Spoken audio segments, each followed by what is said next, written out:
제2차 세계대전 동안 일본 제국은 태평양과 동남아시아에서 대규모 군사 공격을 펼쳤다. 만주에서부터 필리핀까지 그들의 군대는 빠르게 진격하며 식민군, 지역 저항 세력, 그리고 서방 열강과 맞섰다. 군사작전은 광범위한 영토의 장기 점령과 함께 이루어졌으며 이는 통제체계와 제국주의 우월주의 사상에 의해 유지되었다. 전쟁이 격화됨에 따라 일본 지배해에 있던 수백만 명의 사람들에게 감시, 처벌, 복종 시스템이 강제되었다.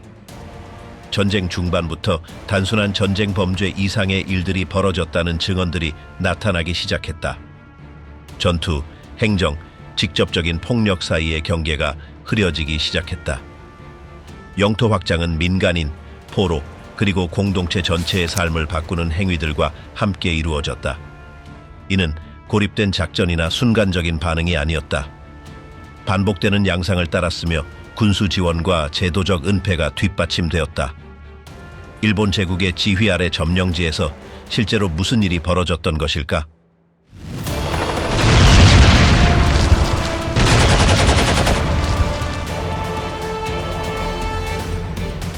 난징 점령과 대규모 보복. 1937년 12월 13일 일본 제국군이 당시 중화민국의 수도였던 난징에 진입했다. 수비군의 급작스러운 후퇴로 인해 민간인은 공식적인 보호를 받지 못했다. 이후 몇 주 동안 점령군은 비전투 민간인과 항복한 병사들에게 직접 영향을 미치는 일련의 행위를 수행했다. 진입 이후 안정화 과정은 따르지 않았다. 여러 군 부대가 도시의 각기 다른 구역에서 독자적으로 작전을 펼치기 시작했다. 민간인 처리에 대한 규제나 중앙 지휘가 부재한 가운데 병력들의 행위는 점점 더 폭력적으로 변했다. 군복이나 무기를 착용하지 않았더라도 무장 세력에 속했다고 의심되는 개인들에 대해 즉결 처형이 이루어졌다. 당대 및 이후 여러 출처는 처형된 이들이 수만 명에 이른다고 일치되게 보고했다. 양쯔강 주변에는 사람들 전체가 소총 사격으로 처형되기 위해 일렬로 세워진 장소가 다수 발견되었다. 다른 경우에는 흉기나 폭발물이 사용되었다. 일부 군 부대는 이러한 작전 중 사진을 촬영해 희생자 수를 부분적으로 확인할 수 있게 했다. 폭력은 군인으로 확인된 인물들에 국한되지 않았다. 일부 민간인도 직접적인 공격 대상이 되었다. 주거지는 사전 영장 없이 수색되었다. 많은 경우 개인 소지품, 식량, 도구, 의복이 압수되었다. 수색 이후에는 방화나 철거가 뒤따랐다. 불이나 구조물 해체로 인해 거리 전체가 쓸모없게 된 경우도 있었다. 도심에서 떨어진 주거 지역에서는 임의 구금, 강제 이송, 정당한 사유 없는 민간인 처형 등의 장기적 행위가 관찰되었다. 몇몇 가족은 며칠간 집에 구금된 뒤 황무지로 끌려갔다. 도시 외곽에서는 시신 임시 보관소로 사용된 지역이 확인되었다. 국제 관찰자들이 나중에 수집한 증언은 학교 시설, 의료센터, 행정 건물이 수용 공간으로 활용되었음을 확인했다. 이곳에 분류 없이 구금된 이들이 집중되었고 식량 부족과 과밀로 인해 감염 또는 탈수로 인한 사망이 발생했다. 여성 인구는 반복적인 신체적 공격을 겪었다. 도시의 여러 구역에서 군인들이 젊은 여성, 성인 여성, 노년 여성들을 붙잡았다. 이들의 구금은 조사 절차나 명확한 기준에 따른 것이 아니었다. 이후 이들은 사망하거나 심각한 부상을 입은 채 발견되었다. 외국인들이 수집한 일부 기록은 여러 동네에서 반복되는 폭력 양상을 지적했다. 유럽 출신 외교 및 종교 임무 종사자들이 있었기에 안전구역이 설정되었고 상당수 주민이 그곳으로 옮겨졌다. 경고에도 불구하고 군인들이 탈영병 수색을 이유로 여러 차례 그 구역에 들어갔으며 이는 대사관에 신고된 사건으로 이어졌으나 즉각적인 조치는 없었다. 여러 일본 부대는 수행한 행위에 대한 비공식 기록을 남겼다. 일부 장교들은 처형된 포로수를 언급한 상황 보고서를 작성했다. 이 문서들은 수년 후 회수되어 목격자 진술과 대조되었다. 고위 지휘부가 진행 중인 작전을 중단시킨 흔적은 보이지 않았다. 난징에 남아있던 외신 특파원들은 연대기, 사진, 본국에 보낸 편지를 통해 사건을 기록했다. 이들 자료 중 일부는 후에 법적 절차에서 증거로 사용되었다. 점령군의 제안에도 불구하고 일부 내용은 도시 밖으로 빠져나가 국제 언론에 전달되었다. 피해자 총수는 학계에서 여전히 논쟁 중이다. 일부 출처는 이 수가 20만에서 30만 명 사이로 추정하며 이에는 항복한 전투원과 군사 소속 없는 민간인이 모두 포함된다. 기록 환경과 시신의 체계적 은폐로 인해 정확한 집계는 불가능했다. 이후 몇 달 동안 도시는 강제된 정상 상태를 유지했다. 일본 감시하에 임시사무소가 설치되었고 남은 주민은 청소와 부분 재건 작업에 동원되었다. 파괴된 건물들은 복구되지 않았고 여러 구역은 수년간 사람이 살지 않았다. 도시는 행정 중심지 지위를 잃었으며 인구는 급격히 감소했다. 난징 군사작전은 공식 대변인들에 의해 중국 동부 장악을 위한 필수 조치로 선전되었다. 그러나 채택된 조치의 유형, 희생자 수, 파괴 수준은 일반적인 전투 기준을 훨씬 초과했다. 즉각적인 재판이나 내부 처벌이 없었던 탓에 사건은 오랜 기간 처벌받지 않은 채로 남았다. 위안소 1932년부터 일본 제국군은 병사들의 성적 요구를 충족하기 위해 위안소라 불리는 제도화된 시설을 설립했다. 이 센터들은 점령 지역 내에 설치되었으며 군 부대의 군수 지원과 정부 각 부처의 공식 후원을 받았다. 시설은 전선 인근과 군사기지 근처에 위치했으며 개설은 해당 지역의 군대가 주둔하는지에 달려 있었다. 일부는 군대가 직접 운영했으나 다른 경우에는 군수부나 헌병대가 발급한 허가를 받은 민간 운영자에게 관리가 위임되었다. 관리자 계약에는 운송, 식량, 위생 관리 지원이 포함되었다. 대부분의 여성들은 자발적으로 참여하지 않았다. 모집은 종종 속임수, 협박, 가족 압력으로 이루어졌다. 어떤 여성들은 공장이나 가정부로 일하라는 허위 제안에 속아 넘어갔다. 또 다른 여성들은 지역 당국의 지원을 받거나 공동체 구성원에 의해 중개인에게 팔렸다. 예를 들어 한국에서는 지방정부의 중개 시스템을 통해 겉으로는 동의를 얻는 방식이 사용되었으나 실제로 서명한 여성들은 내용을 이해하지 못했다. 이 시스템은 중국, 만주, 한국, 필리핀, 인도네시아, 버마, 태국 및 동남아시아 기타 지역 여러 곳에서 운영되었다. 각 지역의 조건은 달랐다. 전투 지역에서는 여성들이 부대와 함께 이동해야 했고 안정된 지역에서는 폐쇄된 시설에 갇혀 있었다. 일부 경우 한 명의 여성당 하루에 20명 이상의 병사가 방문한 기록도 있다. 인종차별이 배치에 영향을 미쳤다. 일본 여성은 후방 지역이나 장교용 시설에 배치된 반면 한국, 중국, 필리핀, 인도네시아 여성은 감독이 덜 엄격한 시설에 배치되었다. 이러한 분배는 내부의 인종적 위계 구조를 반영했다. 요금은 여성 출신과 병사의 계급에 따라 달랐으며 질병 전파를 막기 위해 정기적인 건강검진이 실시되었다. 일부 여성은 운영자의 직접 명령으로 불임 수술을 받았고 다른 여성들은 임신을 막기 위해 강제로 한약을 복용했다. 위생과 식량 상태는 열악했다. 여성 직원들은 시설을 떠날 수 없었으며 외부와의 접촉도 금지되었다. 탈출 시도는 신체적 처벌로 이어졌고 명령 불복종이나 서비스 거부로 처형된 사례도 보고되었다. 특히 한국에서는 출신 가족과 공식 계약을 체결하는 경우도 있었다. 그러나 문서는 일본어로 작성되어 강압해 서명되었기에 법적 효력이 없었다. 일부 젊은 여성은 집에서 직접 체포되거나 기차 이동 중 납치되었다.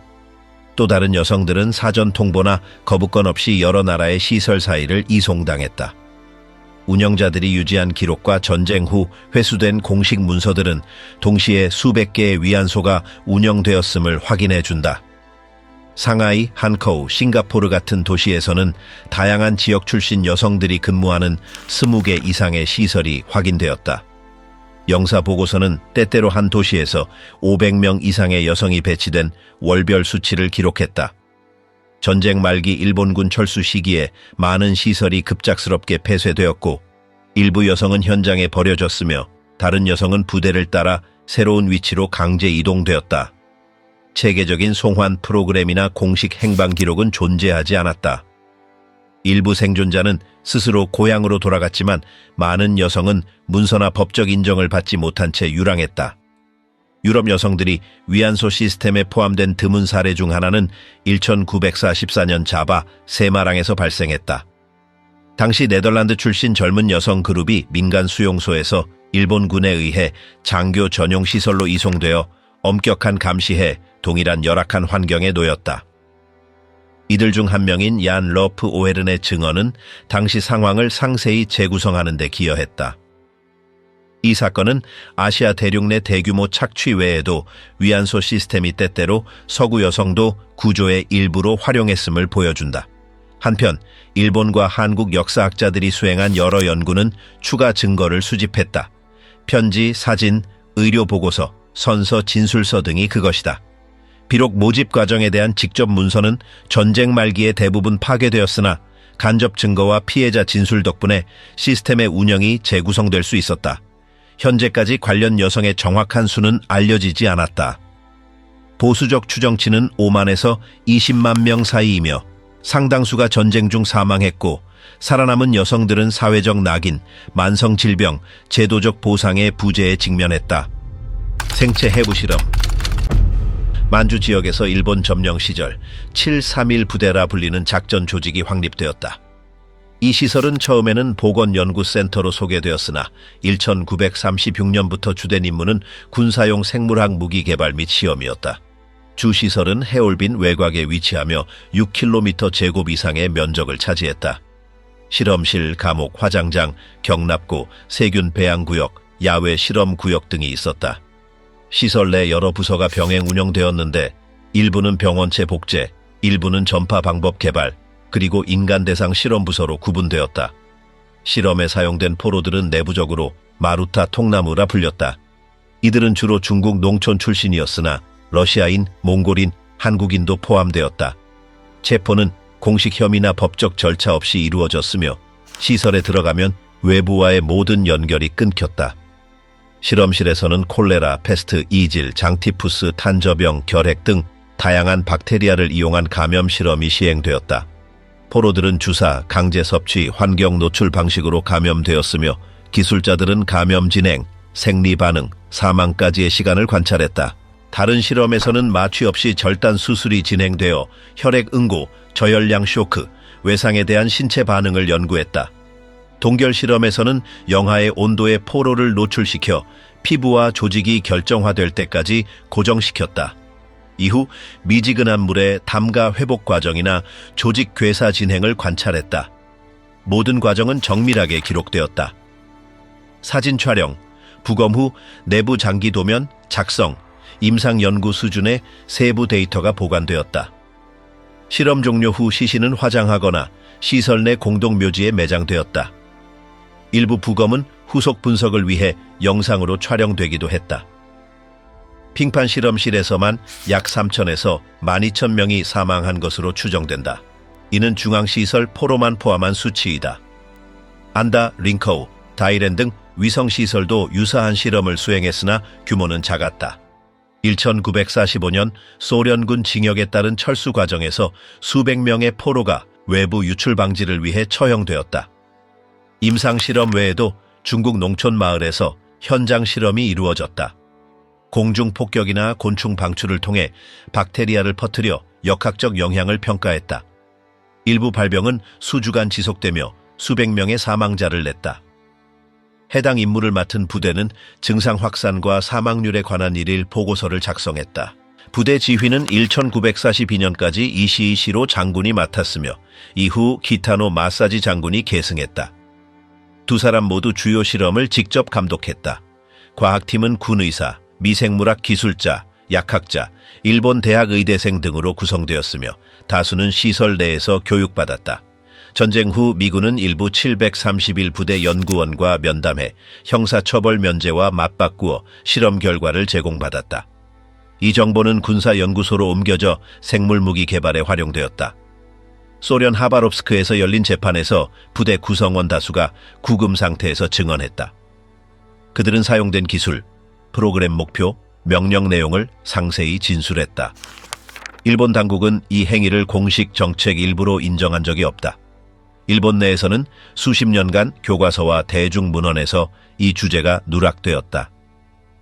731 부대 존재는 학계 밖에서는 거의 알려지지 않았다.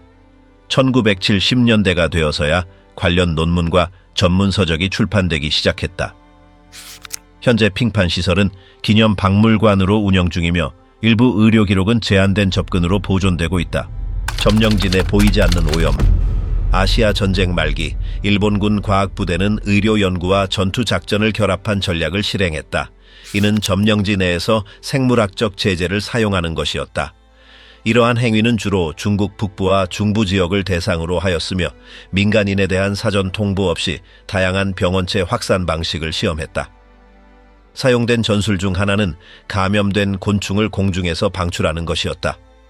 1940년 10월 731부대 소속 개조된 비행기들이 절지 낮은 고도에서 절강성 닝보 지역에 흑사병을 옮기는 벼룩이 섞인 오염된 곡물을 투하했다.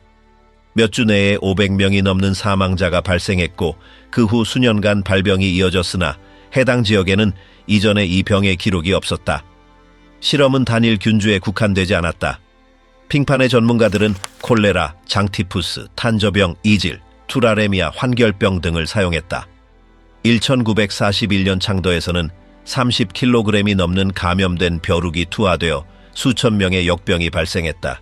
비슷한 작전이 지린성 농안현에서도 반복되었는데 현장 요원들이 우물, 논, 도로에 병원체를 뿌려 흑사병이 확산되자 4,000가구 이상이 강제 대피했다. 일상용품을 조작하는 기술도 포함되었다. 탄저병에 오염된 깃털, 패스트균이 묻은 대나무, 장티푸스균이 들어있는 빵 조각 등이 농촌 길가에 버려져 현지 농민들이 주워 대량 감염이 이루어지도록 했다. 또 다른 경우에는 연못이나 가정용 물탱크 등 수원에 균을 투입해 조용히 병을 퍼뜨렸다. 현장 작전은 고의적 파괴 행위와 결합되었다. 역병 발발이 확인된 뒤 일본군은 봉쇄 조치라는 명목으로 마을 전체에 방화를 가한 경우가 여러 차례 있었다.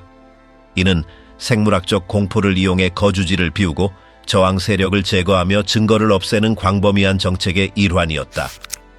피해는 목표 지역 주민들뿐 아니라 일본군 병사들에게도 미쳤다. 기록된 한 작전에서 1,700명 이상이 감염되어 질병에 걸렸다. 그럼에도 부대 책임자들은 실험을 계속 진행하며 공중, 육상, 수중 전파 수단을 평가했다. 피해자는 공식 기록에 포함되지 않았다. 이는 직접적인 무력 충돌이 아니었기에 정식 보고 체계가 없었기 때문이다. 피해는 대규모 이주, 기근, 점령에 따른 혼란 속에 숨겨졌다. 일부 중국 의사와 외국 선교사들이 이상한 질병 확산 패턴을 감지했지만 전쟁 중에는 선전으로 간주되어 보고가 무시되었다. 전쟁 후 연구자들은 박테리아 공격 프로그램의 존재를 확인하는 일부 문서를 발견했다. 총 사망자 수는 최소 50만 명으로 추산되며 일부 출처는 60만 명을 넘는다고 한다. 대부분 피해자는 이름조차 밝혀지지 않았으며 비정규 전쟁 방식의 효율성을 높이기 위한 실험의 부수적 희생으로 간주되었다. 이 전략을 다른 전선으로 확장하려는 계획도 있었다. 1945년 밤의 벚꽃 작전은 미국 샌디에이고 도시에 감염 벼룩을 실은 폭탄을 투하하는 계획이었다. 일본의 항복으로 실행되지 않았다. 그러나 이러한 계획 자체가 프로그램의 규모를 보여준다. 전쟁 말기에는 증거가 체계적으로 파괴되었다. 핑판에서는 연구원들이 남은 포로를 살해하고 문서를 소각했으며 감염된 동물을 풀어놓고 주요 건물을 파괴했다. 상세 기록의 부재와 미국의 일부 데이터 활용 관심으로 인해 많은 책임자들이 기소를 피해갔다. 태양 깃발 아래의 숙청. 1942년 2월 15일 싱가포르는 일본 제국군에 항복했다.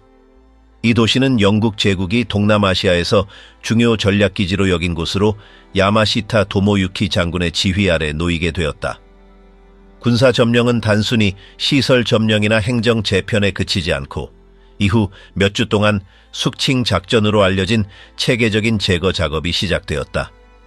이 작전은 일본 당국이 적대 세력으로 간주한 중국계 주민들을 대상으로 한 조직적인 숙청이었다. 공식 재판 절차는 없었다.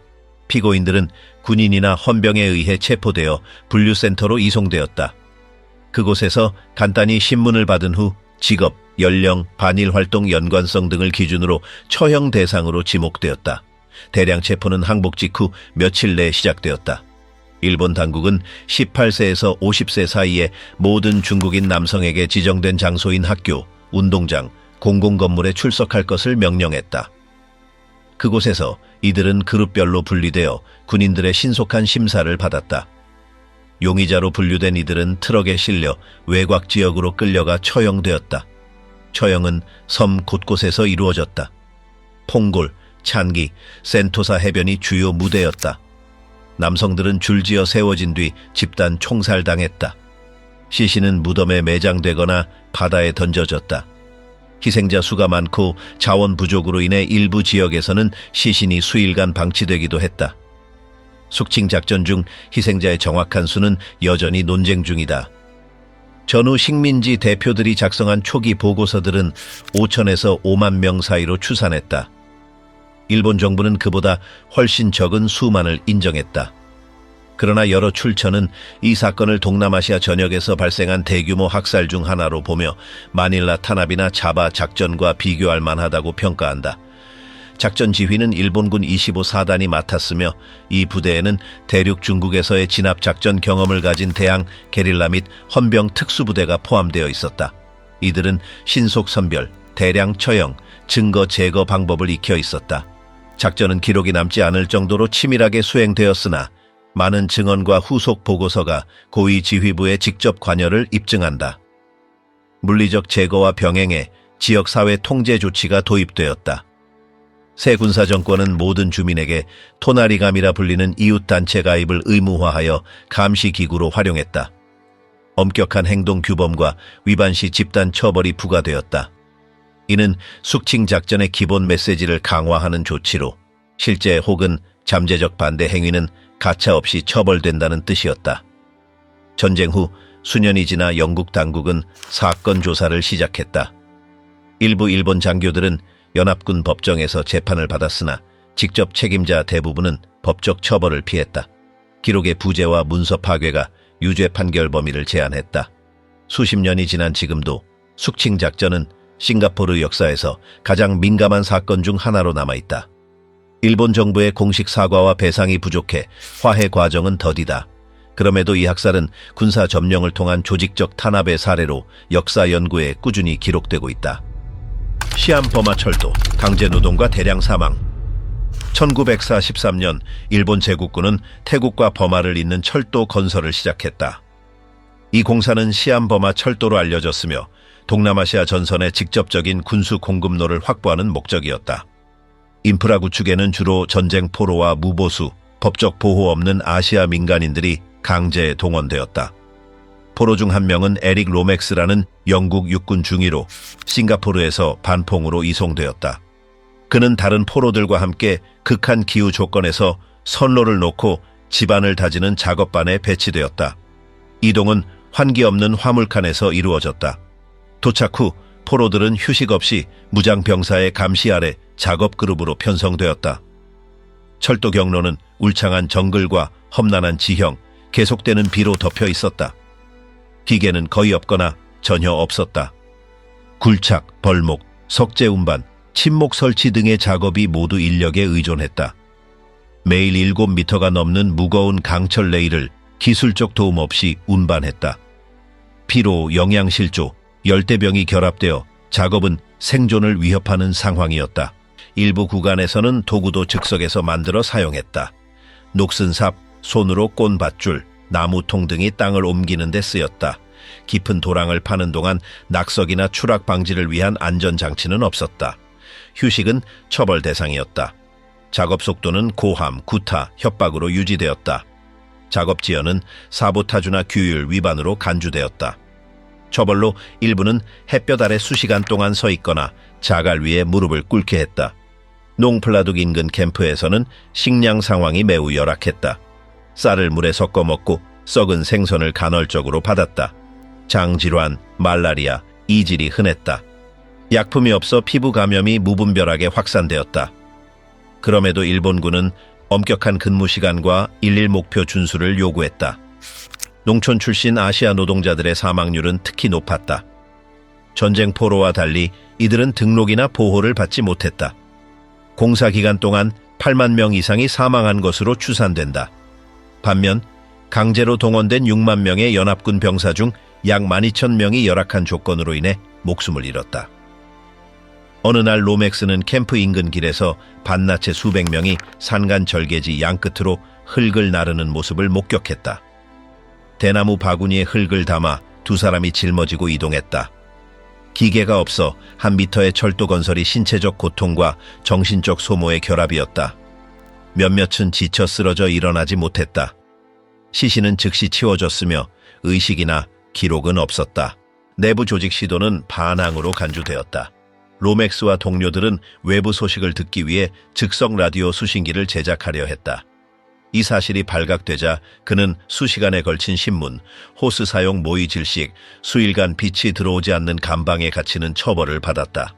중요한 정보를 누설하지 않았음에도 처벌은 수주간 지속되었다. 그의 프로젝트 참여는 다른 부대로의 전출로 끝났지만 많은 동료는 일본 항복까지 철도 건설에 투입되었다. 일부는 일본 본토의 다른 수용소로 이송되어 산업노동을 강요받았다. 건강 상태가 양호한 채 귀환한 이는 드물었으며 대부분은 신체적 정신적 후유증을 안고 고국으로 돌아갔다. 철도는 1년 조금 넘게 걸려 완공되었다. 산악과 접근하기 어려운 숲을 지나 400km가 넘는 구간이었다. 전쟁 후 일부 구간은 철거되었다. 오늘날 일부 구간은 2000년대 최대의 노예 노동 기반 인프라 공사에 침묵하는 증거로 남아있다. 치치지마에서 희생된 포로들. 1945년 2월 태평양 전쟁 기간 중 여러 미국 조종사가 치치지마 섬 상공에서 격추되었다. 이 섬은 이오지마 북쪽에 위치하며 일본 해군의 전략적 통신 기지 역할을 했다. 포로가 된 조종사들은 보병 순찰대에 의해 이송되어 다치바나 요시오 장군과 마토바 소령을 포함한 고위 장교들에게 인계되었다. 조종사들은 차례차례 신문을 받았다. 일부는 기초 일본어로 의사소통을 시도했고 다른 이들은 통역으로 활용될 기대해 무선국에 수용되었다. 그러나 결과는 모두 같았다. 현지 군사지휘부의 직접 명령으로 재판 절차 없이 처형되었다. 처형은 상급 장교들의 감독 아래 젊은 병사들이 적극 참여하여 진행되었다. 포로들은 기둥에 묶이거나 빈 분화구로 끌려가 짧은 의식을 거친 뒤 목숨을 잃었다. 총기 대신 대나무 창과 총검이 사용되었다. 이 행위는 신병들의 인내심을 시험하는 과정으로 포장되었고 병사들은 교대로 참여하도록 격려받았다. 시신은 통상적으로 매장되지 않았다. 여러 경우에 의료진이 간을 적출했으며 간은 처형을 기념한 사적인 모임에서 장교들이 소비했다는 증언도 있다. 플로이드 홀의 증언이 이 절차를 보여준다. 그는 수일간 생존하며 무선대대 관계자들과 교류했다. 식사와 담배를 제공받고 일부 병사들이 일본어 단어를 가르치려 시도했다. 더 이상 쓸모없다고 판단되자 요시이 지휘관이 처형 명령을 내렸다. 도덕적 이유로 집행을 거부한 하위 병사는 즉시 교체되었다. 홀은 분화구로 끌려가 참수되었고 담당 장교의 지시에 따라 의사가 그의 간을 적출했다. 워렌 얼본의 경우도 비슷했다. 그의 처형은 100명 이상의 사람이 목격했다. 그는 무릎을 꿇고 목을 자르기 쉽게 자세를 조정할 수 있었다. 검도 장교가 참수했으며 간은 즉시 제거되었다. 다음 날 여러 참가자는 사케와 함께 사적인 모임에서 간이 제공된 것을 확인했다. 모든 행위에서 최종 결정은 지휘부에 있었다. 부하들은 법적 정당성을 따지지 않고 명령을 수행했다. 사후 설명은 전투 도덕, 군수 필요성, 적 상륙 시 포로 유지 불가능성 등을 들었으나 일부 참가자는 음식과 공간이 충분했으며 처형이 의도된 조치였음을 인정했다. 조종사 지미 다이의 운명도 통신 본부 내에서 결정되었다. 그는 포로 수용소에서 무선국으로 옮겨졌고 사망 후 군의사가 간을 적출하라는 명령을 받았다. 처형은 본관 인근 숲에서 이루어졌으며 병사들은 극한 상황에서 군사 행동 교훈으로서 이 광경을 지켜볼 수 있었다. 전쟁 종료 후 미군 조사단은 사건에 참여한 일본 병사들의 증언을 수집했다. 다수 장교들은 처음에 연루를 부인했으나 증거와 증언으로 상황이 재구성되었다. 처형은 단발적 절망 행위가 아니라 현지 고위 지휘부가 부과한 엄격한 규율의 일환이었다. 희생자 시신은 은폐되었다. 일부는 화장되고 일부는 무표지 묘지에 매장되었다. 수년 후 법의학 조사가 골편, 개인 소지품, 사용 도구를 발견했다. 시신은 재발굴되어 재화장 후 태평양 중앙군 묘지로 이송되었다. 조종사 누구도 개별 신원 확인이 불가능했다. 책임자들은 괌에서 재판을 받았다. 군인, 장교, 의사 14명이 비전범 혐의로 기소되었으며 일부는 사실을 인정하고 일부는 변명했다. 총 8명이 사형 선고를 받고 집행되었고 나머지는 징역형을 받았다. 식인행위 혐의는 법적 선례 부족으로 공식 재판에서 제외되었으며 대신 고인에 대한 존엄한 매장 거부 혐의가 적용되었다. 루손섬에서 돌아올 수 없는 길. 1942년 4월 9일 보급과 증원 없이 수개월간의 전투로 지친 미군과 필리핀 연합군은 바탐 반도에서 일본군의 징역에 항복했다. 통제된 포로 이송이 되어야 했던 이 사건은 태평양 전쟁 중 가장 치명적인 작전 중 하나가 되었다. 약 1만 7천 명의 항복 병력이 극한의 온도 아래 물과 음식, 의료 지원 없이 100km가 넘는 거리를 걷도록 강요받았다. 이 행군은 산 페르난도까지 이어졌으며 일반 병사들이 엄격한 명령 아래 지연이나 탈락 시 무자비한 폭력을 가하도록 감독했다. 행진 중 넘어지거나 탈진 징후를 보이는 포로들은 즉결 처형되었다. 병자들은 그늘이나 휴식도 허락받지 못했고 웅덩이나 수로에서 물을 마시려는 자들은 구타당했다. 여러 차례 수시간 동안 햇볕 아래 서 있게 한 뒤 아무런 조치도 하지 않은 사건이 보고되었다. 길게는 시신이 쌓였으며 일부는 수일간 방치되었다. 이후 기록에 따르면 행진 도중 최소 10,000명이 사망했다. 포로들이 수용소에 도착한 뒤에는 캠프 오도넬 등 과밀 상태인 시설에 배치되었다. 위생시설 부족과 최소한의 식량 공급으로 설상가상 질병이 급속히 퍼졌다. 이질, 말라리아, 장티푸스가 초기에 수천 명의 추가 사망을 야기했다. 의사들의 기본 의료기구 사용도 금지되었다. 일본 당국은 포로들이 항복했기에 모든 책임이 그들에게 있다고 주장하며 방치를 정당화했다. 침략군 사령관인 호마 마사하루 장군은 이송 상황을 몰랐다고 부인했다. 그러나 하급 장교들의 증언, 군사 기밀 문서, 해방 후 발견된 사진들은 이를 반박했다. 버려진 사무실에서 발견된 문서에는 예상 포로 수가 훨씬 적게 계획되어 있어 대량 수용 인력을 처리할 준비가 없었음이 드러났다. 몇 년 뒤 마닐레에서 열린 재판에서는 생존자들의 증언을 토대로 행군 경로가 재구성되었다. 일부는 처형 전에 자신이 묻힐 구덩이를 직접 팠고 다른 이들은 총부리를 맞아 기절하기도 했다. 일본 병사들이 뒤처진 자들을 총검으로 채찍질해 전진을 강요한 증언도 있다. 행군 후반 밀폐된 화물칸에 실린 포로들은 산소 부족으로 집단 실신했다. 바탄 행군의 영향은 반도를 넘어 확산되었다. 그 후 몇 주간 일본군은 마닐라를 점령하고 시민을 철저히 통제했다. 1945년 일본군 축출 최종 공세 중 여러 지역에서 집단 매장지가 발견되었다. 조사 결과 일본군 부대가 철수 전 증인을 남기지 말라는 명령을 받아 수천 명의 필리핀 민간인을 학살한 것으로 확인되었다. 병원, 학교, 수도원 등에서는 몸이 묶이고 불태워졌거나 즉결 처형 흔적이 있는 시신들이 발견되었다. 일부 건물은 학살 전 임시 구금소로 사용되었다. 다른 경우에는 병사들이 희생자를 선별해 안뜰로 데려가 처형했다. 공식 통계에 따르면 마닐라 수도권에서만 최종 전투 기간 동안 10만 명 이상의 사망자가 발생했다. 가장 피해가 심한 지역은 인트라무로스로 일본군이 철수 명령에도 항복하지 않고 요새화했다. 이 지역에서는 건물에 갇힌 가족 전체가 불에 타거나 다이너마이트 폭파로 지하 대피소에 있던 사람들이 숨졌다. 미국 당국은 이를 방어적 군사작전과 무관한 계획적 학살 행위로 규정했다. 절대 저항 명령인 최후 방어는 이와부치 산지 제독이 서명했다. 마닐라가 전략적 가치를 상실했음에도 그는 철수를 거부했고 상관들은 이를 군사적 명예 회복 시도로 해석했다. 결과적으로 도심 전투가 장기화되고 민간인 희생자가 급증했다. 이와부치는 미군과의 격렬한 전투 후 수주 만에 입법 궁전 인근 지하에서 사망한 채 발견되었다. 필리핀 점령평가에서 일본군은 집단 처벌, 자의적 처형, 인구를 인체 방패로 이용하는 전략을 구사했다는 점이 확인되었다. 피해자는 항복 병사에 국한되지 않고 병자, 여성, 어린이, 비전투 노동자까지 포함되었다. 이러한 잔혹 행위는 무질서한 혼란이 아니라 상명하복 체계에 따른 조직적 결정의 결과였다. 내부에서 파괴된 도시. 1945년 2월 마닐라는 태평양 전쟁 중 가장 대규모 도시 학살 현장이 되었다.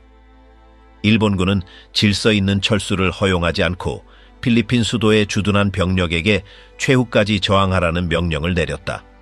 그 결과는 의도적인 파괴와 민간인에 대한 체계적 공격으로 이어졌다. 일본군 지휘부가 내린 명령은 명확했다. 일본군 민간인 보조부대가 아닌 모든 사람은 제거 대상이었다. 탄약과 노력을 절약하는 방식을 권장하며 주민을 미리 선정된 주택에 모아 방화하거나 강제로 강에 던지는 방법이 사용되었다. 미군이 징역함에 따라 일본군은 무차별적으로 주민들을 처형했다. 산토 도밍고 교회 벽은 수십 명 처형을 숨기는 데 사용되었고 독일 클럽에서는 외교관과 인도주의자 포함 40명 이상이 몇 시간 만에 살해되었다. 드라살 대학 캠퍼스에서는 수녀와 거주민이 흉기로 잔인하게 살해되었다. 일부는 교실 벽에 줄지어 세워졌고 다른 이들은 반복적으로 찔린 채 발견되었다. 인트라무로스의 산티아고 요새 감방은 학살 장소로 변했다. 희생자들은 갇힌 채 불에 타 죽었다. 미군이 진입했을 때 출구 없는 방에서 검게 탄 유해가 발견되었다. 시신의 손은 묶여 있었으며 몇몇 시신은 내 겹으로 쌓여 있었다.